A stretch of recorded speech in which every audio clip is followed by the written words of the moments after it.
Congratulations, spoken to. Mhm. Are we live already? Yes, we are on the line. So can I start? Yes, yes, yes, bro. You can Uh, Krishna, everyone, welcome to our badminton class.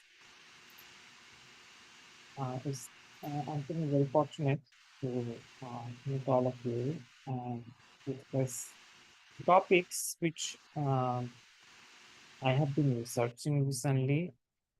The topic for today, as we discussed, is building resiliency against adversities. So before speaking further on the topic, uh, I'd like to do Mangalachan prayers, and then uh, we'll go into the discussion for today. Om Jnanatimirandasya Jnananjana Chakshurumritam Jena Tasmai Shri Gurave Namaha Sri Chaitanya Manobhishtam Sthapitam Jena Bhutale Swayam Rupa Kadamayam Sadatisha Padantikam Vandeham Sri Guru Sujitapadakamalam Sri Gurun Vaishnavamscha Sri Rupam Shagrajatam Shahagana Raghunathanvitam Tam Sajivam Sadvaitam Sarvadhutam Parijana Sahitam Krishna Chaitanya Devam Sri Radha Krishna Padan Shahagana Lalita Sri Vishakha Vitamscha हे कृष्ण करुणा सिंधु दीनबंधु जगतपते गोपीश गोपिका कांत राधा कांत नमस्तुते तप्त कांचन गौरांगे राधे वृंदावनेश्वरी विश्वमानुसुते देवे प्रणमामि हरिप्रिये अजनलम्बितभुज कनकावतादं सङ्कीर्तनैकपितरो कमलाय कटाक्ष विश्वम्भर निजवर युगधर्मपालो वन्दे जगत्प्रियकरो करुणावतार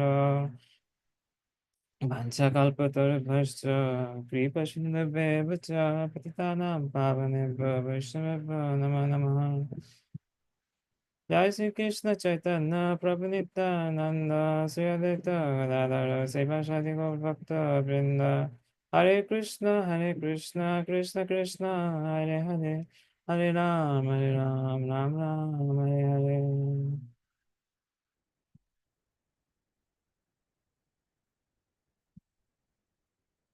So, chanting the Mangalachan prayers really helps to set up the mood, and also seeking blessing from the previous acharyas in our parampara, and also asking them so that we can properly distribute the message uninterrupted as received from disciplic succession. And that's what makes our Gauriya Vaishnava Guru Parampara and then the Gauriya Vaishnavism so authentic, because we transfer message which comes through a clear chain of disciplic succession. Sometimes we see uh, there are many speakers who speak on different topics. Some of them get very popular also. But then when it's the matter of comparing with scriptures, there might be some differences. In that case, our parampara encourages to take shelter of the guru, then sadhu, and then shastra. And all these three does complement each other.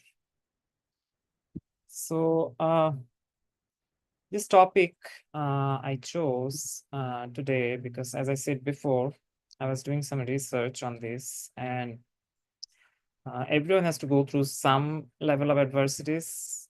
I don't know. I how many are there on the? So I think three people are there on the Zoom call. Any of you can tell me if you didn't face any adversity this year, like any kind of physical, financial, or family, or like professional. Is there anyone in the Zoom room?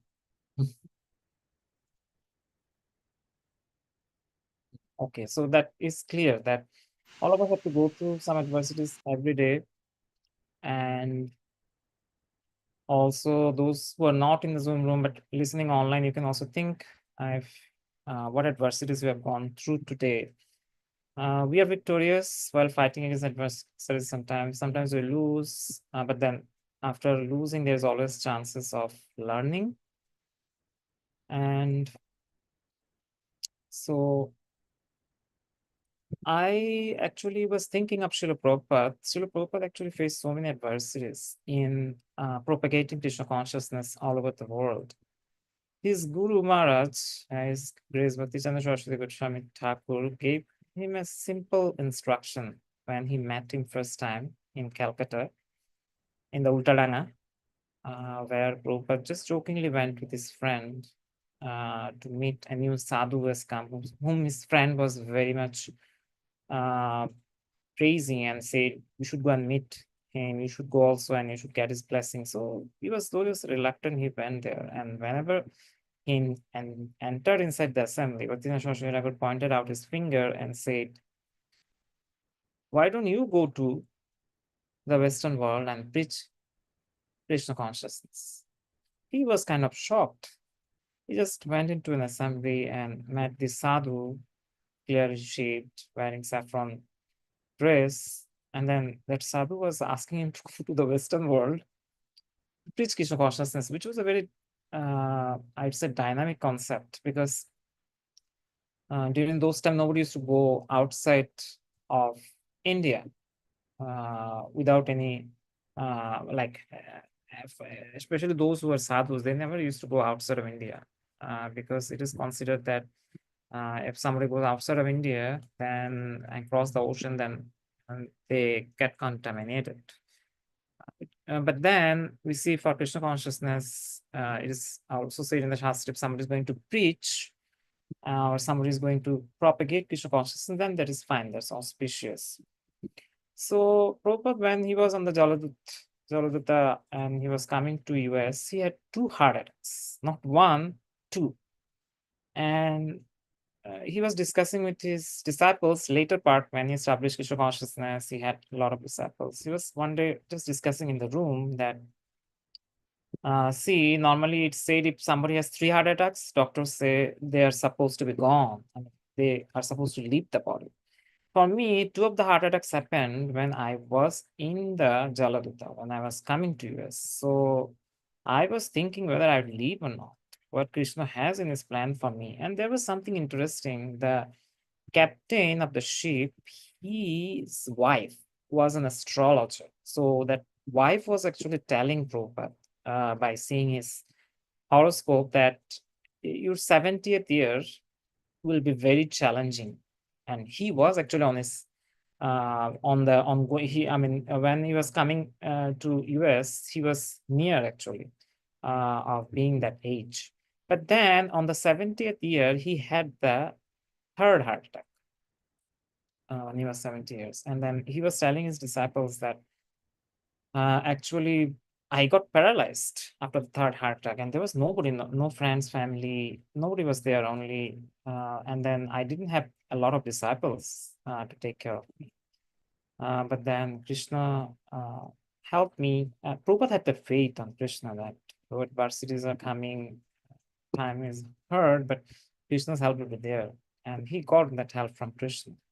So even after third heart attack, he recuperated. He went back to India for some time. He recuperated there, and then he again came back in full force and preaching. So that's why I was also thinking on the similar line. Actually, I was also going through some health challenges this year, and gone through a lot of doctor appointments, and then was trying to find out the root cause, and that also made me uh, physically and mentally a little bit discouraged, and then disappointed.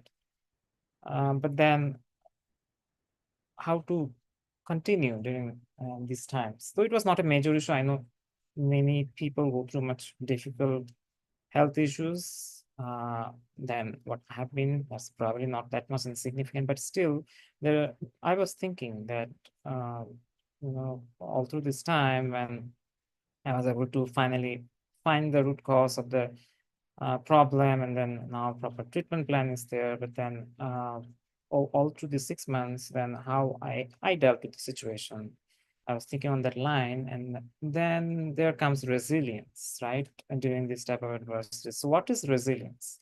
Resilience, if you see in Google, it says the capacity to withstand or to recover quickly from difficulties or toughness.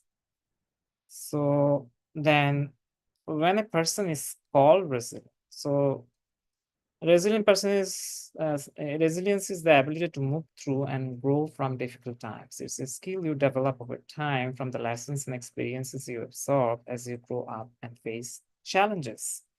So challenges are inevitable in the material world because Krishna says in Bhagavad Gita that this is Dukkalam Shashvatam. So this world is place of misery and it's temporary. It sounds a little bit discouraging, but that's the truth. And then because of being temporary, also the sadness also comes and goes. Happiness comes, then sadness comes. Uh, so so then there comes the question then how to go through these adversities, learn the lesson, and then also fixing our goal, which is uh, being well established in Krishna consciousness, and also at the same time learning lessons. So I would share three aspects on this, which definitely I found from my research, and also um, help from I think psychologist who is very famous. Then she also actually, I got some out of her book. But then again, the question is how to integrate with Bhagavad Gita and our Krishna consciousness philosophies. So I think one aspect is understanding that this suffering is part of life. When we have that understanding, it then equips us with the resilience, right? So we'll have to shift our mindset from like why it is happening with me, why I am being targeted, or why I have to go through all this. Then we can shift the question to why not me.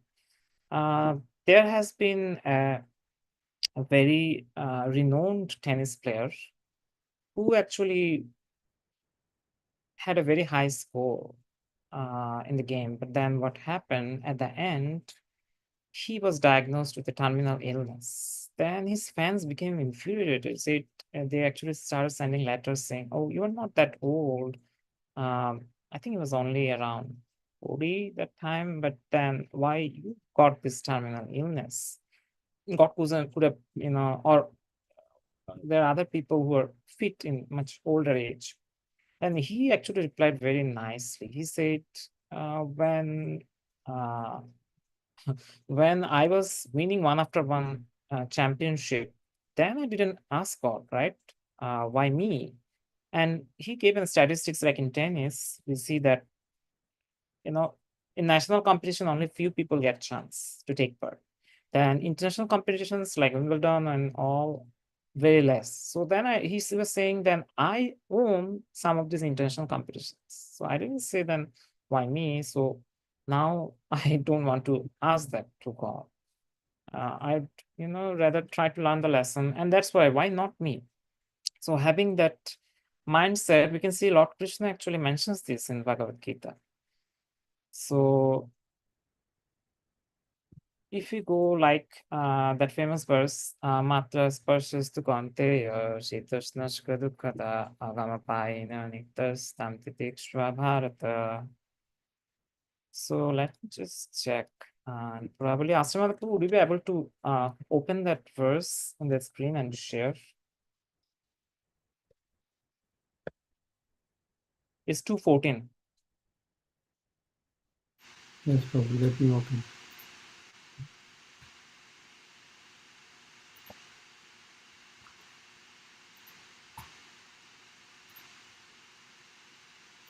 Am I audible properly? You can hear, or there's some disturbance? Yes, Prabhu, I can hear you. Okay, thank you. Thank you.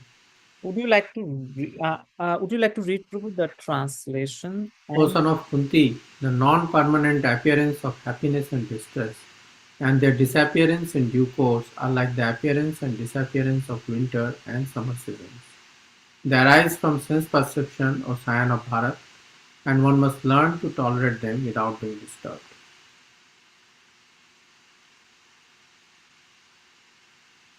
would you like to read the Purport? Purport, okay. Purport by A.C. Bhaktivedanta Swami Prabhupada. Ki Jai. In the proper discharge of duty, one has to learn to tolerate non-permanent appearances and disappearances of happiness and distress. According to Vedic injunction, one has to take his bath early in the morning, even during the month of March, January, February. It is very cold at that time, but in spite of that, a man who abides by the religious principles does not hesitate to take his bath. Similarly, a woman does not hesitate to cook in the kitchen in the months of May and June, the hottest part of the summer season. One has to execute his duty in spite of climatic inconveniences. Similarly, to fight is the religious principle of the Satriyas, and although one has to fight with some friend or relative, one should not deviate from his prescribed duty. One has to follow the prescribed rules and regulations of religious principles in order to rise up to the platform of knowledge, because by knowledge and devotion only can one liberate himself from the clutches of Maya, illusion. The two different names of address given to Arjuna are also significant. To address him as Kaunteya signifies his great blood relations from his mother's side, and to address him as Bharata signifies his greatness from his father's side. From both sides he is supposed to have a great heritage. A great heritage brings responsibility in the matter of proper discharge of duties. Therefore, he cannot avoid fighting. so we can see here it's mentioned why Arjuna has to do his duties. Krishna is encouraging. So we can also see that this pleasure and pain, they're temporary and they're inevitable. They will come and go just as the summer and winter season. So similar is our experiences actually with joy and suffering. So this, if we are able to recognize this universally, then we move from like why this is happening to me to this is part of being human. There will be challenges, there will be adversities to us, and our family members were very dear to us. So this verse actually encourages us to like cultivate this forbearance or tolerance, and if we go through our scriptures, like the Puranas, Mahabharata, Ramayana, this, teaching of being forbearant or tolerant comes a lot. Lord Rama had to tolerate so much. And then Sita Devi, Bharat, Kaikeyi, because of Kaikeyi's plan and uh, action, Rama had to be banished from the kingdom of King Dasharath, Ayodhya. But then that affected everyone. Uh, Lakshman, Sumitra, whoever there related to Rama and Sita were affected. But then it shows Rama's forbearance of all of the family members. And then King Dashrath had to give his life, but that was preordained. But then that also passes away at some point. Uh, that time ends after the killing of after killing Ravan, comes back with Sita. And then again, at some point, we see Sita gets banished. I mean, Sita was sent to the forest because of some, uh, because of some disturbances in the like among some of the uh, residents of Ayodhya who had allegations against Lord Rama. So to keep the Raj Dharma, he actually banished Sita Devi, and Sita Devi accepted it. So we can see that in our uh, Puranas, there's a story of King Harishchandra. We know the story how he showed forbearance and tolerance on Vishwamitra cursed. Vishwamitra actually took away his kingdom through not fair mean, but then he tolerated whatever happened. His wife and his son, he had to sell them to pay Vishwamitra. And then his son died uh, because of an accident. Then he became a very humble, uh, he became a very humble graveyard person. His duty was to take help in the funeral process of the people who have died. But then we see how he tolerated adversities, but then remained truthful to his values and his duty. And then, as a devotee, he was ardently fixed in his devotional service. And then later we see how he was, he got back his kingdom and everything with the help of uh, the sages and his determination and the Lord's blessings, Lord Krishna's blessings. So, and then also we see that facing these life's adversities, and building resilience, this is very important of cultivating tolerance. So we see that Bhagavad Gita actually doesn't say that our life will be free of suffering, but you know it actually gives us the wisdom to Krishna gives the wisdom to endure through the sufferings and grow and learn the lessons. And it also gives the understanding that suffering is not like just unique to me or somebody else. It's a there is a cyclical aspect of life. Everyone has to go through some way or other, where the changes and challenges and suffering and adversities in life.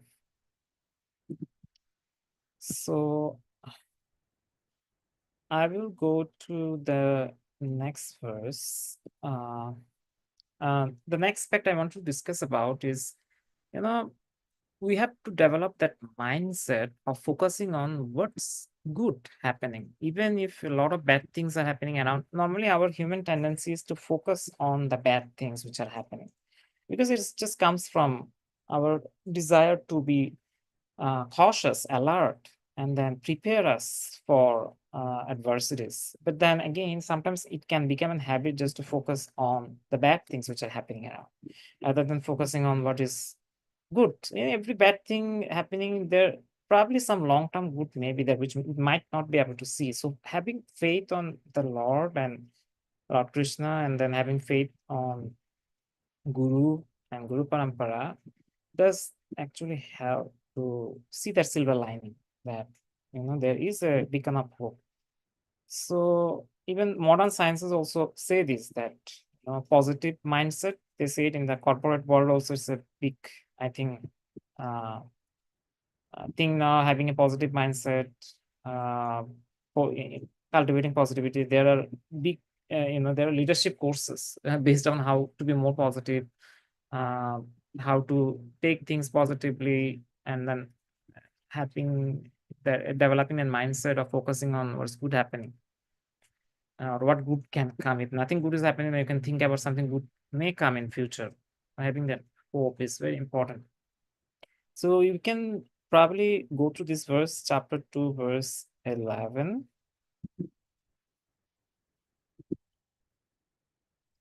So can you please open up chapter 2, verse 11?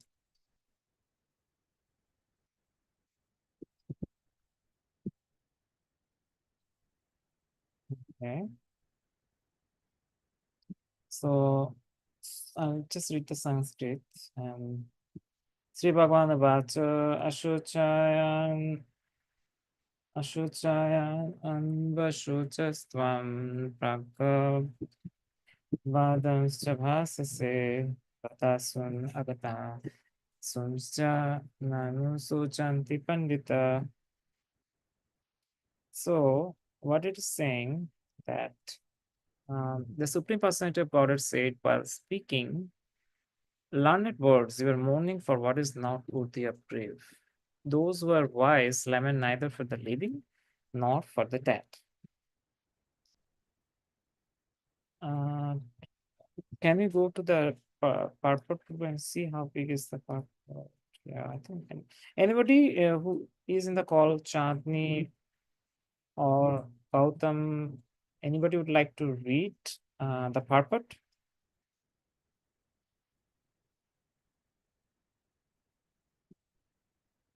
Ratni, Matish, would you like to read the purport? Prabhu.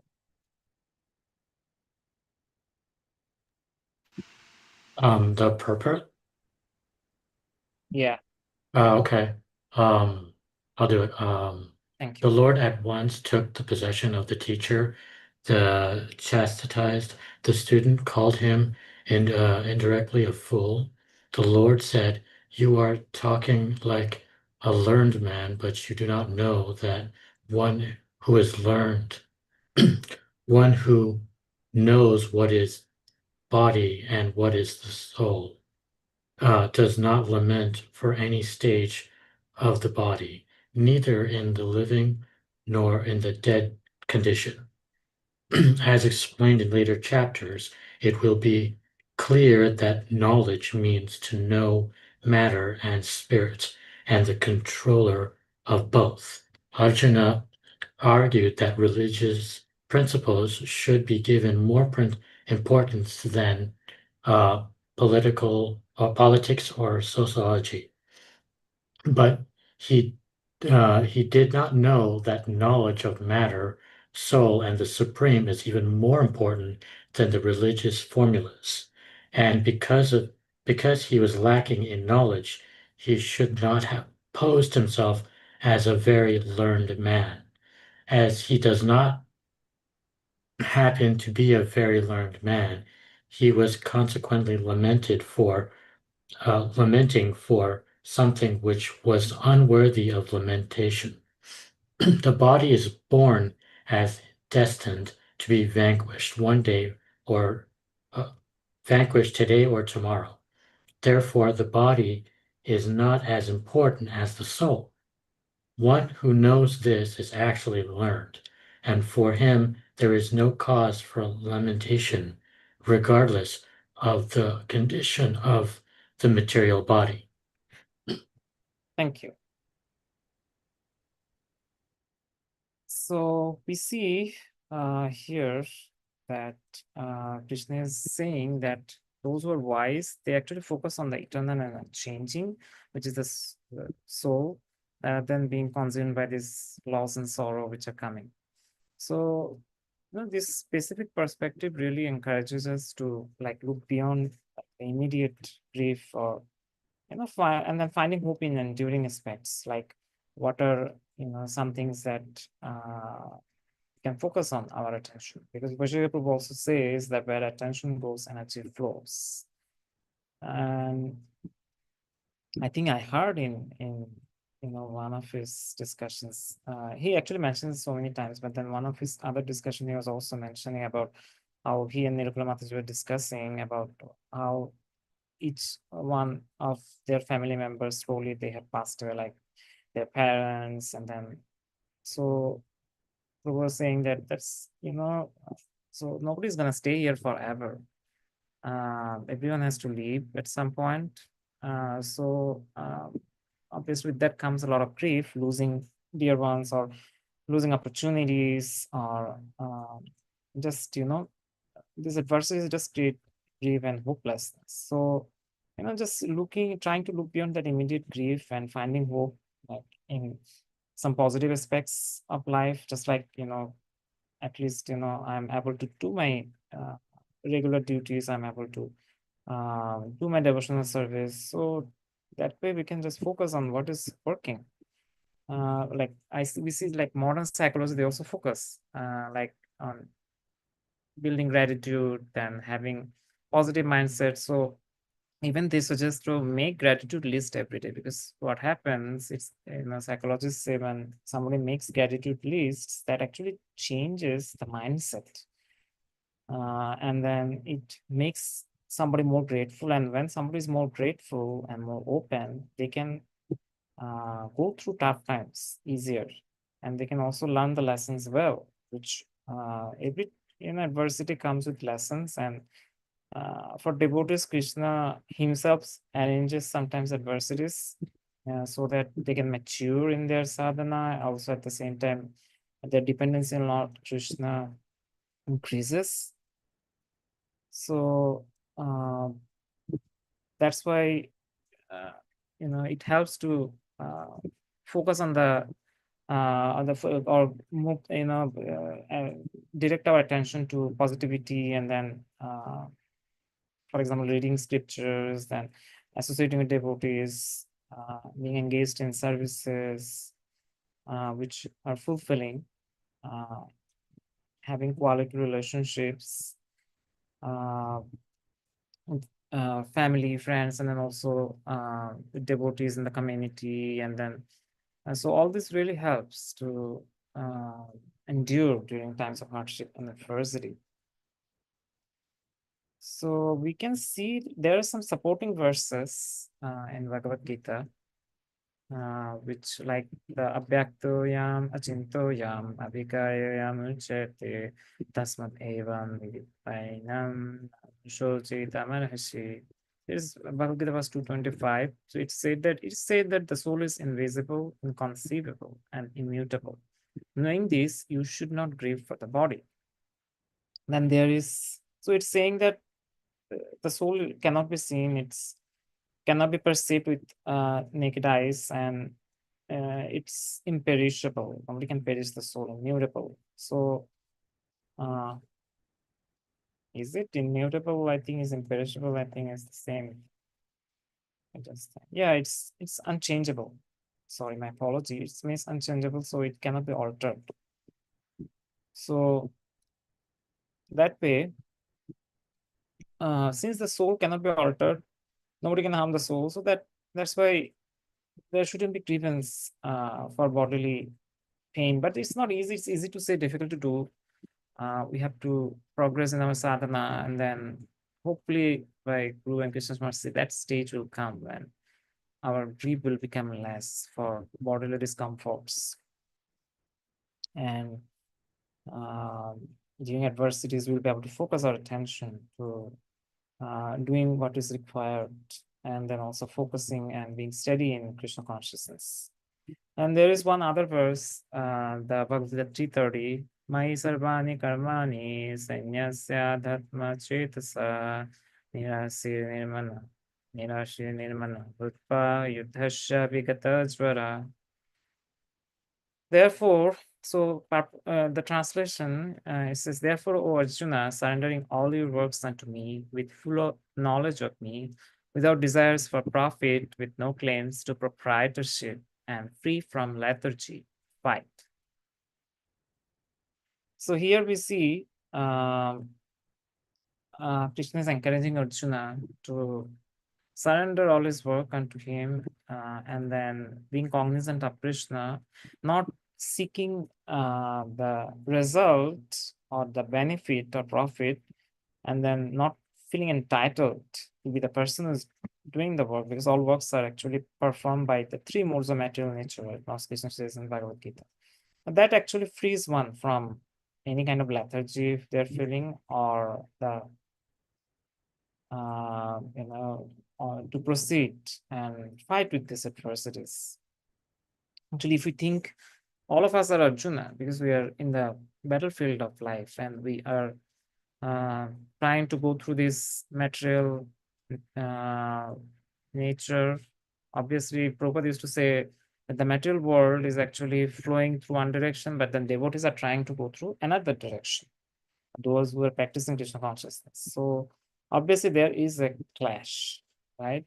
So we're trying to go against the tide. So obviously there will be some challenges. Even those who are planning to go, not against, but in the tide of material flow. I mean, the in the material world, who are just following, doing karma and to get profit and get benefits, and then get fruits of results, as we can say, they are also will have to go through sufferings and adversities, because that's how the material world is designed. The material world is designed to make us understand that, as Prabhupada used to say, this is not a place for gentlemen. So that's why it's very important for us to be sincere in our practice, and then also having that understanding that yes, we have to do what is required. For example, graces have to maintain the family, then we have to collect well, graces have to collect well, then also save well. And then there are other ashramas, brahmachari, sannyasi, and vanaprastha ashramas where there is more focus on renunciation. But then again, obviously, too much renunciation then again is also not considered good for bhakti. So there has to be a balance. Renunciation should be inside, but outside proper engagement, community and devotee engagement, and are very much encouraged. So that way, but what the point here is, we have to somehow keep going. That's it. And that way we make sure that we are progressing. So we can see, right, that through this, verses we just read, that, and especially this verse, actually Prabhupada mentions in the purport that this verse actually clearly instructs the purpose of Bhagavad Gita. So the Lord is instructing that one has to become fully Krishna conscious to discharge his duties. Just like in the military discipline, right? What happens in the military discipline? We have to, somebody is in the military or army, like US Army, they have to follow a lifestyle, and there are goals that they need to achieve over time. I had a friend actually from US military, and he's now in a very respectable position in the government. So I got to know actually about his lifestyle, very, very systematic and methodical. So likewise, Prabhupada is mentioning here that in Krishna consciousness, somebody has to discharge his duties in full Krishna conscious state. So that's not easy to achieve, also Prabhupada mentions, right? But we have to do our duties, and then we have to have dependence on Krishna also. And with time and practice, we have the opportunity to develop that level of surrender.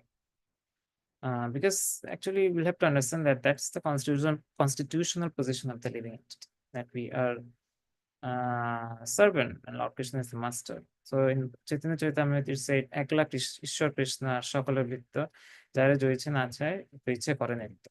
That means Lord Krishna is the master and all else are his servants. All jivas are his servants. So, so how he wants us to dance, we dance that way. We might think that actually we are dancing how we want, that's how we are dancing in life.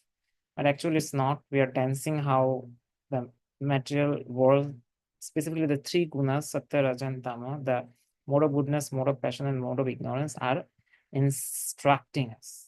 That's how we are dancing. So we are the modes of nature. Krishna actually controls. We are the material nature, or Durga Devi. Krishna actually controls the living entities. That's why she's called Durga, because she's very difficult to overcome.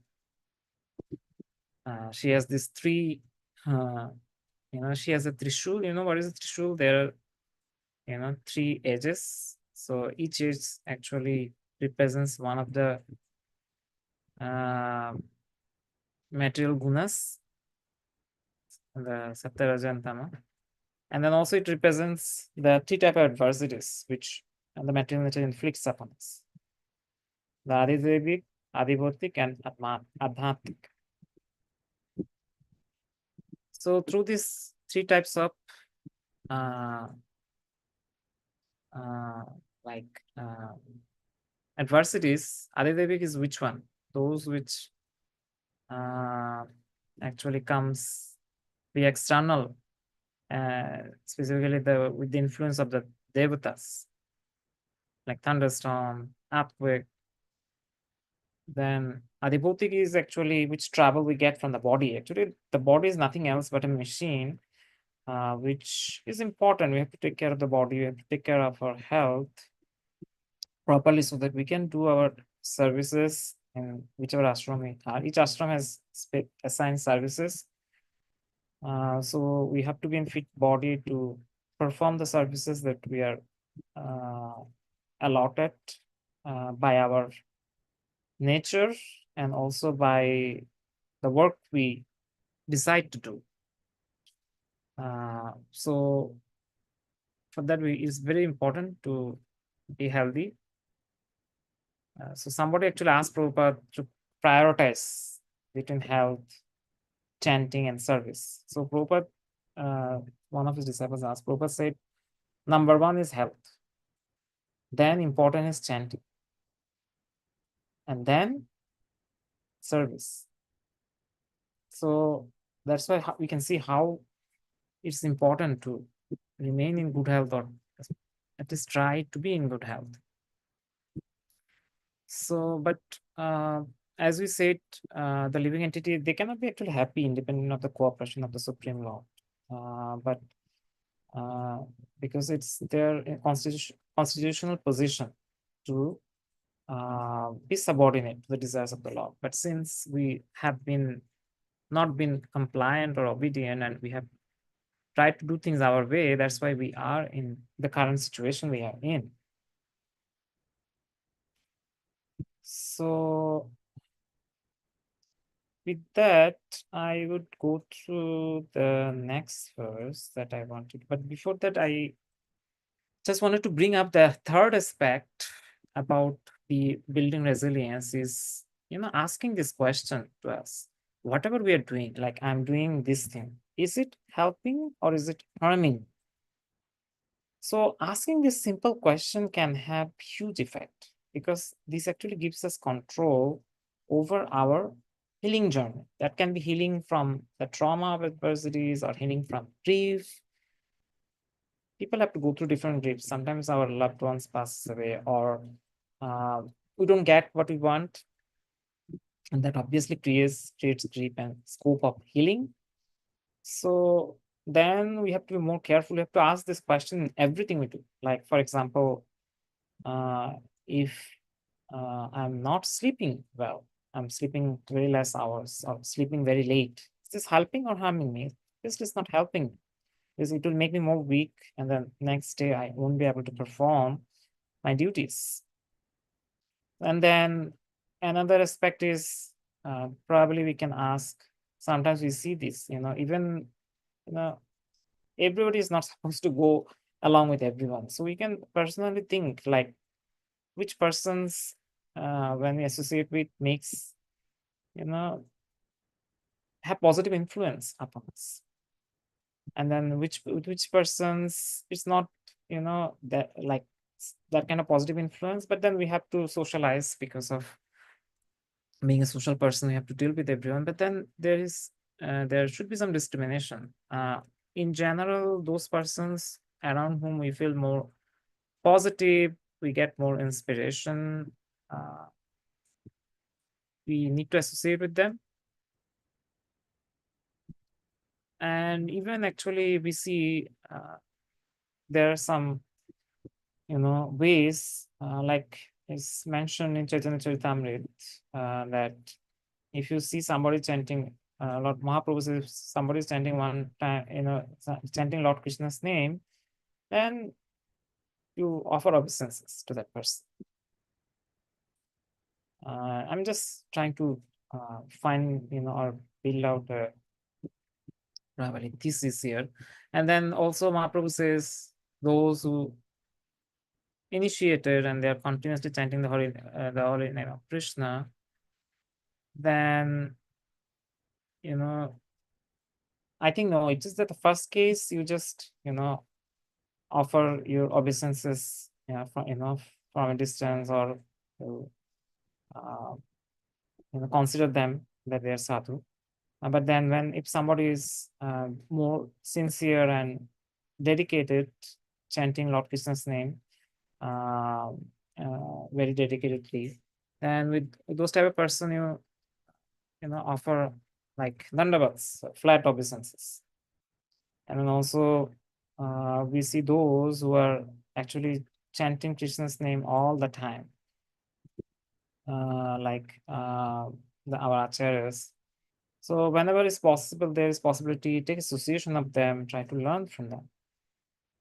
And through the scriptures like Bhagavad Gita, Srimad Bhagavatam, Srila Prabhupada has actually uh, is giving his association to us. When we're reading these books, we are associating with Srila Prabhupada. Uh, so that way, this question is very important, asking if something I'm doing is helping me or harming. So that this kind of this decision actually empowers us, and then we can also foster resilience. So we have to be honest, that life does get difficult at times. So that's why those who are resilient, they actually choose carefully where to select their attention. So we can ask this question whenever you're doing something: is what I'm doing, is it helping me or it's not helping? So in Bhagavad Gita, we see chapter 6, verse 5. Let's look at that verse. It's very relevant. Prabhu, would you be able to pull up chapter 6, verse 5?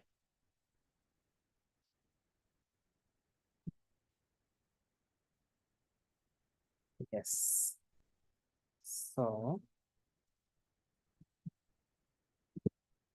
would you like to let me read this? Would you like to read this Prabhu verse and translation? Can I see the purport Okay. before we read? I just want to see how it's. I think, yeah, would you be able to read it, Prabhu? Yeah. उदारेद आत्मनात्मानं नात्मानम् अवसादयेत् आत्मैव हि आत्मनो बन्धु आत्मैवारिपुरात्मनः. Translation: one must deliver himself with the help of his mind and not degrade himself. The mind is the friend of the conditioned soul and his enemy as well. Purport: the word Atma denotes body, mind, and soul, depending upon different circumstances. In the yoga system, the mind and the conditioned soul are especially important. Since the mind is the central point of yoga practice, Atma refers here to the mind. The purpose of the yoga system is to control the mind and draw it away from attachment to sense objects. It is stressed herein that the mind must be so trained that it can deliver the conditioned soul from the mire of misery. In material existence, one is subjected to the influence of the mind and the senses. In fact, the pure soul is entangled in the material world because the mind is involved with the false ego, which desires to lord it over material nature. Therefore, the mind should be trained so that it will not be attracted by the glitter of material nature. And in this way, the conditioned soul may be saved. One should not degrade oneself by attraction to sense objects.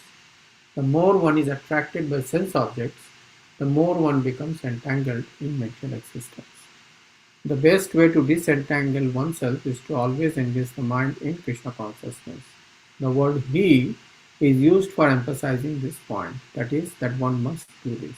It is also said, Mana eva manushyanam karanam bandha mokshayo bandhaya vishaya shango muktya nirvishayam mana. For man, mind is the cause of bondage and mind is the cause of liberation. Mind absorbed in sense objects is the cause of bondage, and mind detached from the sense objects is the cause of liberation. Amrita Bindu Upanishad 2. Therefore, the mind which is always engaged in Krishna consciousness is the cause of supreme liberation. Thank you so much, Prabhu. You are like one man army doing broadcast and also helping. Very good. No worries. So we see here that how Krishna is teaching that we have the power actually to uplift or harm ourselves through our own choice that we are making and through the mindset. So if we ask, is this thought or action helping or harming me? Even thoughts can have negative influence upon us if we entertain those thoughts. So if we are able to pause and ask this question whenever we meet, it's not like we have to do it every time because that's not very efficient. But when we feel or we have some free time nowadays, things and the days, I feel like, my day just goes by sometimes very quickly in the weekdays specifically, but then I don't have time sometimes to do this kind of reflection. But whenever we have some quiet time, we can do this. So that way, like thinking if this thought or action I've been doing is helping and harming me, we can exercise this self-mastery and then steering our healing journey, and then also building resilience rather than like sabotaging ourselves. Sometimes what we do things which actually sabotage us, which you don't understand immediately, but then we understand in the long run. So we see this verse says, this principle of self-awareness and then the intentional action of that's the foundation actually for personal growth, and that's where progress begins. And then also we are able to develop inner strength. So we see, the Bhagavad Gita, in Bhagavad Gita, Krishna is repeatedly urging us to act mindfully and then also cultivate detachment from harmful behaviors and patterns, and then also emphasizing self-control and then making decisions consciously. And we are only able to do that when we are in a sattvic lifestyle, because Sattva is the best of the three gunas. And though we cannot always be in Sattva, but if we at least try to cultivate a sattvic lifestyle, that helps us to make proper decisions. And what involves in sattvic lifestyle? Having sattvic foods, and then also having a fixed round of chanting. In our case, devotees who are initiated in ISKCON, they vow to chant 16 rounds of Hare Krishna Mahamantra. But you can decide how much rounds you want to chant. Hare Krishna Mahamantra is very helpful, not only in mind control, but we have to look beyond that. The holy name is considered non-different from the Lord. And by chanting the holy name, we can perform devotional service. Actually, chanting is considered one of the most important service that we can do for Krishna and our Guru. So we can see that how it's very essential to make decisions consciously, to overcome adversity, and also to foster true well-being. I think there is a supporting verse which I wanted to discuss here. Two verses actually, about the 624 and 625. So 624, what it says, Sanishchena yuktapya yoga nirvinna chetasa sankalpa prabhava kamam stakta sarvana sheshata manushandriyam gramam viniyamya samantata. One should engage oneself in the practice of yoga with determination and faith and not be deviated from the path. One should abandon, without exception, all material desires born of mental speculation and thus control all the senses on all sides by mind. So we can see here Krishna is asking how to engage in the practice of yoga. And the best of all the yogas, Karma Yoga, Jnana Yoga, Dhyana Yoga, and Bhakti Yoga, is which one? Bhakti Yoga. So then 25 verse, what is saying?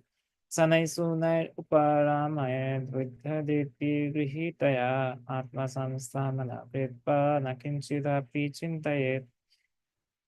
So gradually, step by step, one should become situated in trance by means of intelligence sustained by full conviction. Thus, the mind should be fixed on the self alone. Here, self means the Supreme Law, and should not think of anything else, or should think of nothing else. So we see Krishna is encouraging to gradually, step by step.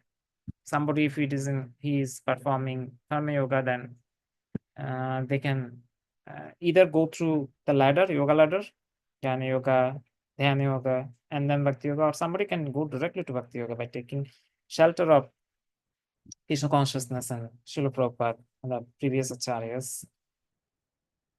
And that way, we can actually have steady intelligence. Can have conviction, and our mind can be freed from these disturbances. Actually, the disturbances, and even the Ayurveda says the illness, it actually first starts in the mind, then it uh, goes to the body. And obviously there are many nowadays, it's been in the psychologists, they're saying that mental health will be one of the biggest health issue in the coming 10 years. Why? Because there's so many disturbances around. People are getting killed in school. You can see gunfire happens here in US, and students die, teachers die. So it's not a good place actually. Though if we are doing well today, we cannot say that tomorrow things will be well. Anything can happen anytime. It's material world. So you'll have to understand that, and we have to be grateful that we are doing well today. So Krishna actually teaches us that here, that when we direct our attention, and wherever we direct our attention, that's how our inner world is actually shaped. Because uh, when we are deliberately guiding our mind away from these distractions and towards the meaningful thing, which is the higher self, the supreme lord, chanting Hare Krishna, then we actually cultivate our focus and then also resilience. So the mind will wander. The mind is considered like a monkey. It just wanders from one tree to another. But we have to be gentle with ourselves at the same time. But then again, we have to bring back the mind. Like we see this in chanting, right? I face this still. That's not just chanting, mind just wanders away. And then it's not easy to bring the mind back then to hear the holy name, Hare Krishna, Krishna Krishna, Hare Ram, Ram Ram, Hare. But we'll have to keep trying. So this way, if we can consciously select where to put attention, then it can actually help us to develop emotional strength and also clarity in life. And especially when you are adversity, when some days we can see, right? It's like just we are dealing one after another adversities. And sometimes at the end of the day, we just think, oh, what a day it was. And we calculate, what happened. And some do journaling at night. Just goes through the day and see what they have done well, what they could have done better, and whether they need to uh, do something to feel better. So these are all the ways. And some cases actually it is suggested that just not making a gratitude list, but also making list what good things happened today, just to keep that positive mindset. What good things happened to me today? Like 3 good things that happened to me today. And studies suggest that researchers, they have done studies in famous universities. They said who does similar kind of things, they notice a trend between them who actually follows this. They have seen that they have greater you know, capacity to deal with adversities in life, and they're more resilient.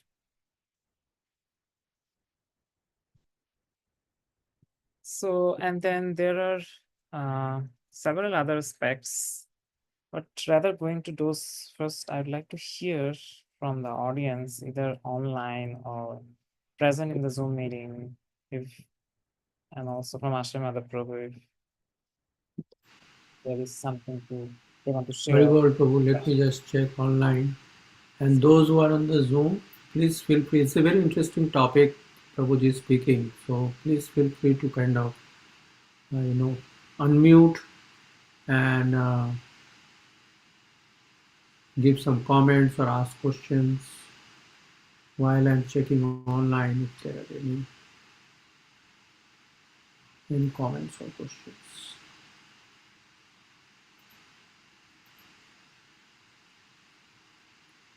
Okay. Yeah, I don't see any comments or questions. Yes, but this is a very important topic, and Bhagavad Gita, that's how it starts, right? Um, Arjun is completely depressed because for him battle is that I will fight a battle, I will win the battle, and then I will come and show to the people that I have won. But he knew the war he was engaged in. It's not the war of Virat, not the Virat war, where he's just saving some cows. This war is fight until death. And he did not like that. He did not want to see his guru, his pitamaha. He has to fight them, he has to kill them. He didn't like that. He was so depressed. And but towards the end, you know, he says that he regained his memory. And once I have this service with Vaisesika Prabhu where I, bring him basically from his home to the temple. So I asked him that when Arjuna is saying, I remember the last, I think in the last chapter, in the 18th chapter, he says, I regained my memory. So what memory did Bhagavad Gita, did Krishna speak Bhagavad Gita to Arjun once before? Is that what he remembered again, or he remembered his eternal relationship with Krishna? And then Vaisesika Prabhu said he remembered his eternal relationship with Krishna. And that is very important for us to remember. Everything in this world, Vaisesika Prabhu was explaining, everything in this world has a relationship to Krishna. Your car, your wife, your child, your home. It's not just you are related to them. Krishna is related to them even more. Even when you are not there, Krishna still has relationship with them. Can you please repeat it, Prabhu? What you say? He said that if you should remember that your relationship with your wife, your child, your home, your car is actually temporary. But his relationship with these things are permanent. And that is what again and again Krishna was trying to explain to Arjuna. That I have relationship with all these things. So do you think I will do something which will be really harmful to them? I will allow something to happen which will be really harmful to them. And that is what Arjuna understands towards the end. That whatever happens in the battle, it will be for good. Because this person knows everything. So he will, and he is very merciful. So he will not let anything bad happen. That is what. I just wanted to share this because Vaisesika Prabhu. It was just me and Vaisesika Prabhu in the car, so I thought I would say it basically. Yeah, anyone devotees, please feel free to kind of unmute and share something. I just wanted to, Prabhu, was saying is such a gem that you shared with us from hearing from the Vaisesika Maharaj. And I think this is so practical. Actually, I was just thinking on the line. Arjuna was thinking these are dear to him. His guru Dhanacharya, from whom he learned warfare, and then his great grandfather Bhishma. But then I think he had just relationship in this life, this temporary, with them. After this life, they may or may not have any relationship with him. But Krishna, this soul and the father of all living entities, he has eternal relation. Correct. Yeah, and then father, I think there is one verse, aham bija Pradha Pita, I think, like forgetting that verse, which is that verse, but there is a verse, he clearly says that I am father, basically, to all living entities. I am the source of birth.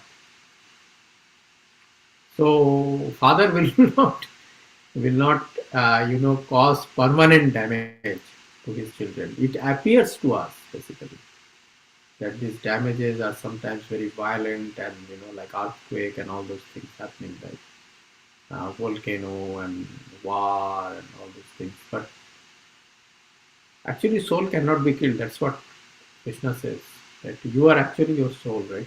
That cannot be killed basically. but a detachment is required. In 15th chapter, he is saying that use the sword of knowledge to cut the relationship to this tree, which came from which is eternal, basically, which came from the Brahma, which actually came from him only, and come to me. I think Gautam Prabhu wants to share something. He unmuted. Please go ahead, Yeah. Prabhu. Yes.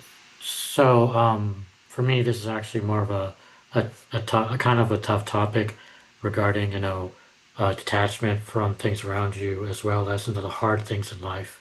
For me, my toughest thing would be, the health and welfare of my parents. And so, um, as much as, I love my parents, I want to take care of them.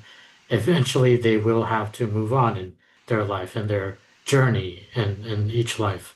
And it makes me sad because, you grew up with your parents, and um, and to see them go away is tough on you, but you also understand that is part of the life cycle that we live in. So that's what this was to me, especially for my father right now. He's a little sick right now, but um, I have to understand that he's getting old, and he's gonna eventually move on in his life. But it's a tough thing, but it is part of it. Is what I have to accept. Is what I'm learning and what I've understood from this particular lesson.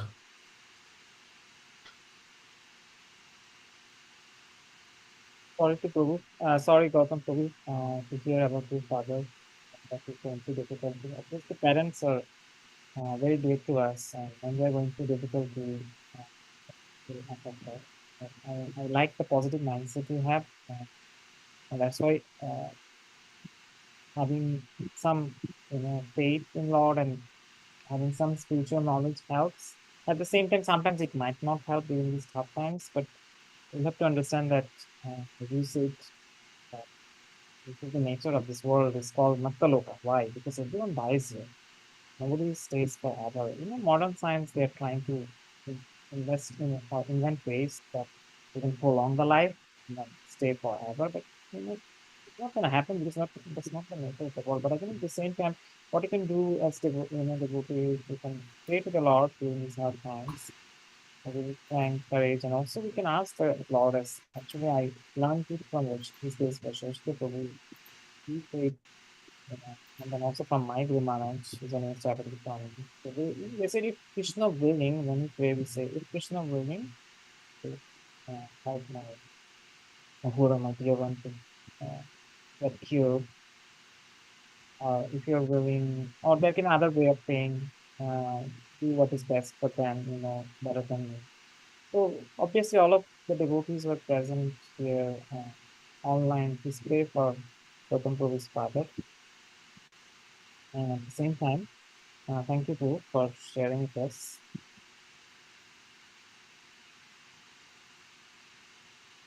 Thank you very much for the prayer. I really appreciate that. And we can pray to Nishingadev for taking care of Gautam Prabhu's Mm. father. Yes, Prabhu. Thank you. for reminding. Anything else? Any other question, reflection from online or from here, Prabhu, or we can move on? I think we can move on, Prabhu, because I Yeah, don't you see make any the call. comments. Yeah, I don't see any questions or comments. Okay. So we have discussed Bhagavad Gita verses 24-25. We see how it addresses the power of like having selective attention, and it can be used as a tool actually for building resilience. And these verses are also teaching us, building that capability and mastery over our focus, and because that will lead to actually peace and strength. So if we see the stories in Srimad Bhagavatam, uh, we can see countless, numerous examples of devotees showing how they deal with adversities in their personal life, and they have built and resilience, and they showed resilience. So one of the devotees that I thought of discussing today is about Kunti Devi. See, just to all of you know the history, but just for my purpose, I'm saying that Kunti Devi had 5 sons, the Panchapandavas, and then she was widowed, and her only source of and reason of staying in the world was the 5 sons. And she and her sons, Pandavas, they had to go through so much difficulties. When the Pandavas were born, that's when enmity started actually. Due to some health reasons, Pandu had to give the kingdom to. He actually he requested his elder brother Dhritarashtra to caretake the kingdom, and then he went to forest with his 2 wives, and there he begot 5 sons with his wives, and then later he had to pass away because of a curse of a sage. And then his younger his younger wife Madri also actually left her body with Pandu, but Kunti stayed back because who will take care of the 5 sons? And then Bhima was poisoned, by by Duryodhan, and then they were actually attempted to be burnt alive along with Kunti and the 5 sons by Duryodhan and Shakuni. And there was implied consent of Dhritarashtra in this heinous act, but then Lord Krishna saved them. With the help of Vidura, he actually saved, and then they had to go through so many other difficulties, like going to again the Pandavas went to forest again for 13 years, and then there was 1 year of hiding. This in that 1 year, if Duryodhana and his followers were able to find Pandavas, then they had to again restart the 13 years of exile in forest. So Duryodhana had actually very foolproof plan of staying in the kingdom forever with the help of his maternal uncle Shakuni. But because of Krishna's intervention, they were saved. Even Ashwatthama wanted to kill Parikshit Maharaj when he was in the womb of Uttara. But because of Krishna intervening with his Sudarshan Chakra and his personal presence, the Brahmastra which Ashwatthama hurled at Parikshit in the womb of Uttara could do no harm. Then when Krishna was leaving from Hastinapur after when the war ended, and then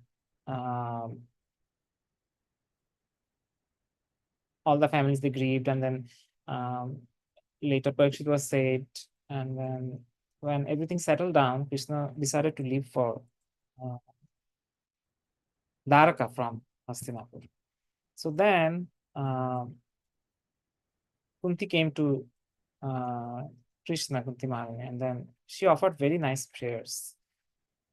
So I'll just say some of the prayers just to see how it talks about resilience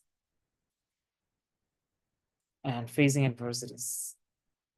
Yata Rishikesha Kalena Devaki Kamsena Ruddhati Chiram Shicharpita Vimochitaham cha Shahatmaja Vibho Tvai Banatena Muhur Vipadkanat.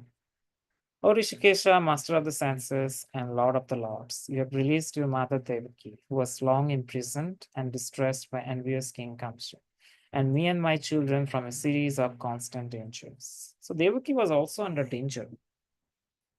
But Prabhupada mentions that Krishna did more favor to Kunti than Devaki, because Devaki was imprisoned during the time of Kamsa, and then she faced adversities. But then when Kamsa was killed, then Devaki was relieved, and she got back her sons, Krishna, and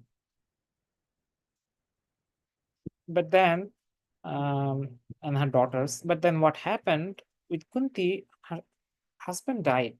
Her husband passed away. Passed away should be the right word.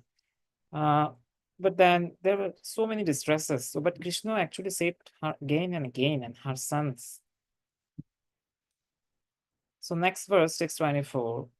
Ishan Mahagne Purushada Darshanat Ashat Sabhaya Banavasa Krichata Mridhe Mridhe Nika Maharatashtato Droni Ashtratash Hare Bhirakshita.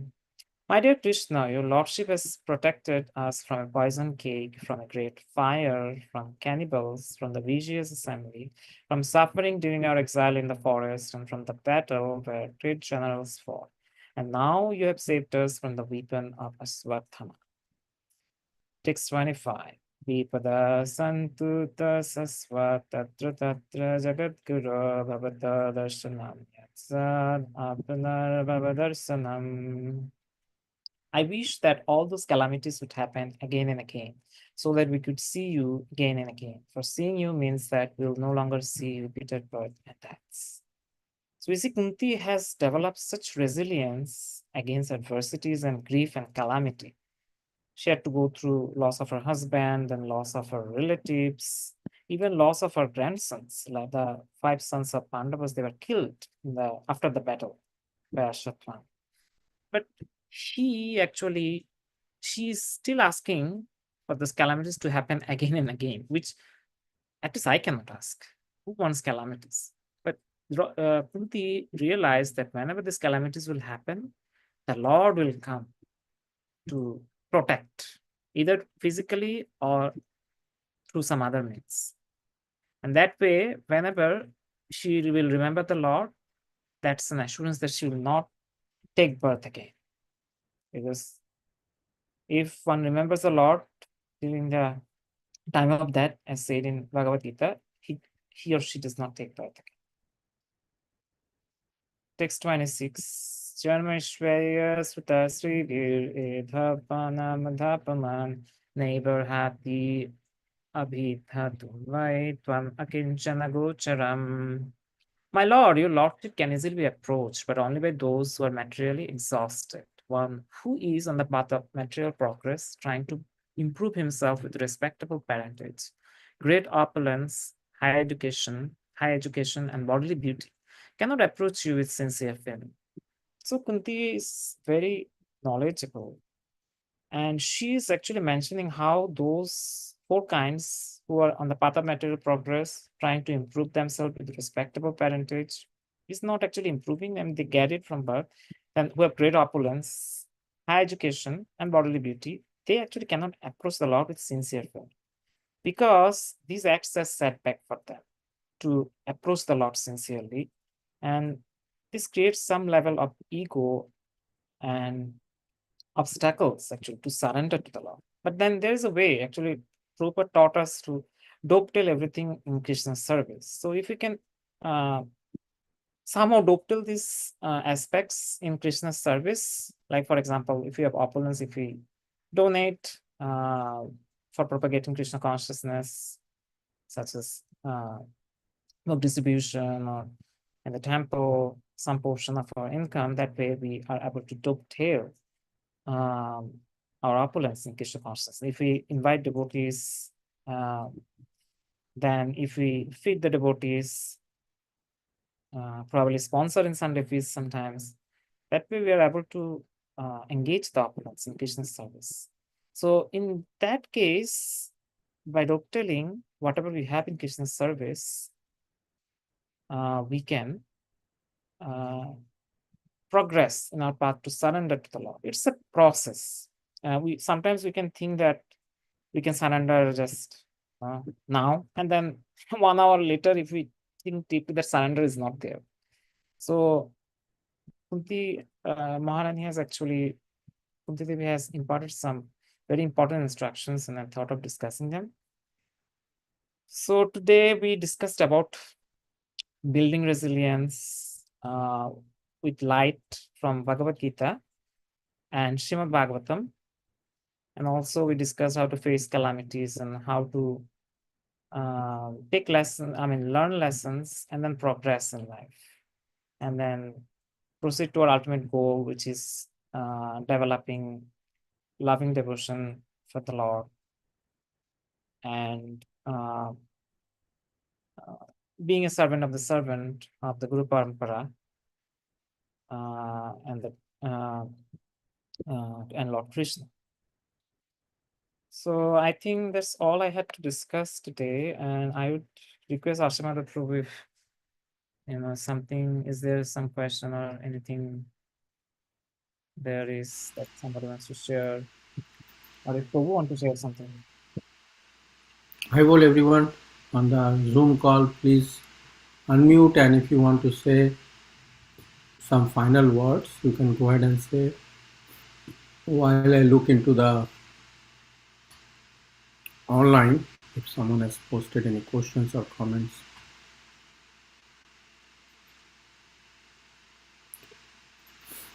I don't see any comments or questions, but I can just tell that it's a very it's a very interesting.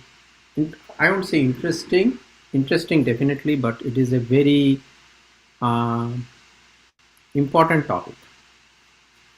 Important because Lord Krishna says in as part of one of the verses, it is asasatam dukhalayam, that is the nature of this world. So, because it is that nature, 99% of those people, and specifically in Kali, they are going through miseries. So, how to face the misery, I think, is the topic. Uh, Prabhuji took up, and he kind of attacked it from many angles. One angle was like Shitosna Dukhada, like try to be more tolerant.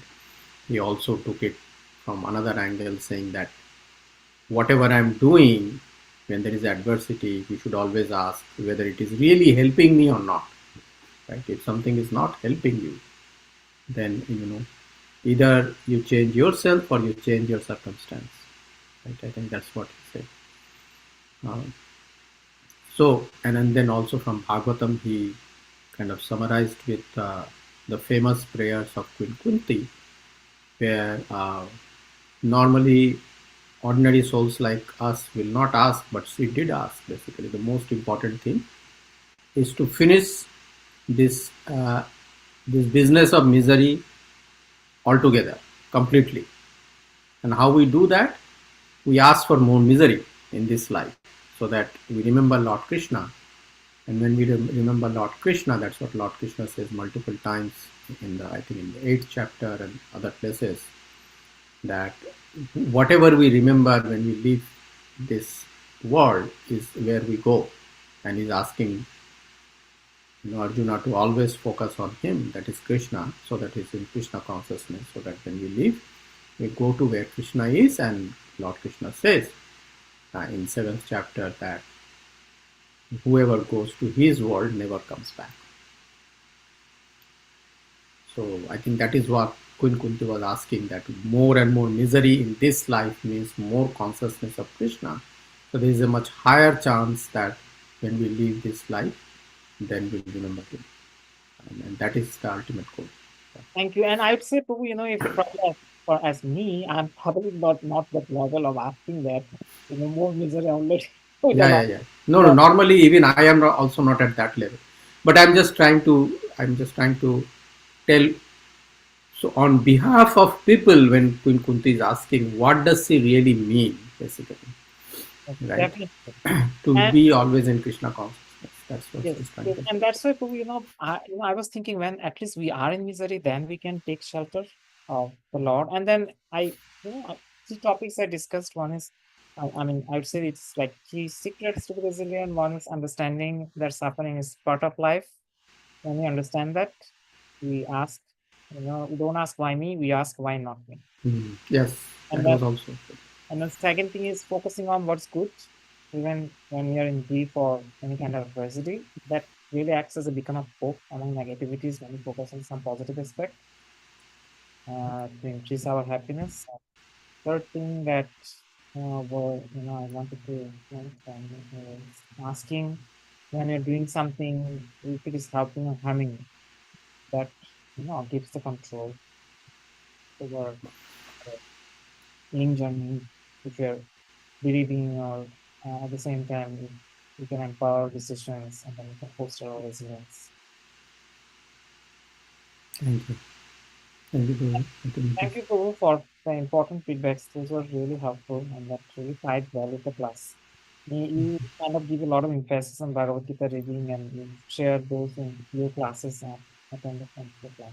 So thank you for bringing in those realizations and Thank you, Prabhu, for bringing in a very structured way this very difficult topic. Thank you again. Okay, I think it's 8:33. We'll close it. वाञ्छाकल्पतरुभ्यश्च कृपासिन्धुभ्य एव च पतितानां पावनेभ्यो वैष्णवेभ्यो नमो नमः। अनंतकोटि वैष्णववृंद की जय। श्री अनिरुद्ध निताय चाँद प्रभु की जय। शिला प्रभुपाद की जय। गौर भक्तवृंद की जय। Thank you, dear devotees, for taking time from your busy lives and joining this Wednesday online class. We do meet online and in temple on Saturday morning and Sunday evening. We'll do that this week also, and again next week, Wednesday online, we'll connect again. Hari Bol. Thank you. Hare Well, Krishna.